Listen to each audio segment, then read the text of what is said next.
পাহাড়ি ঢল ও ভারী বৃষ্টিতে নদীর পানি আরও বেড়েছে। প্রবল বেগে পানি প্রবাহিত হয়ে তলিয়ে যাচ্ছে রাস্তাঘাট।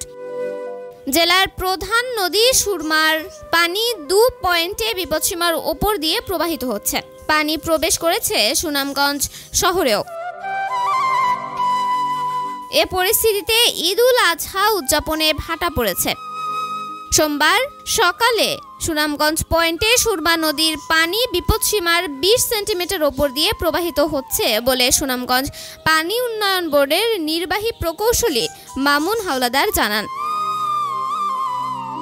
আর ছাতক পয়েন্টে প্রবাহিত হচ্ছে বিপদসীমার 1.3 সেন্টিমিটার উপর দিয়ে।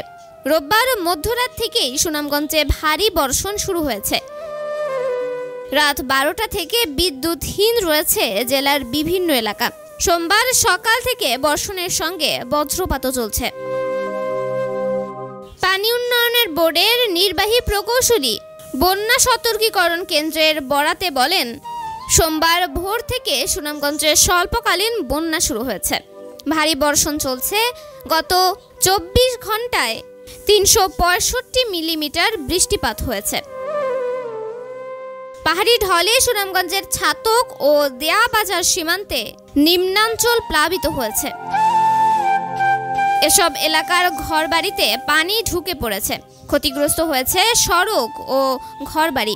এছাড়া শহরের উকিলপাড়া, সাহেববাড়ি ঘাট, আরপিন নগর ও জামাইপাড়া সহ বিভিন্ন এলাকায় নদীর পানি প্রবেশ করেছে বলে জানান মামুন।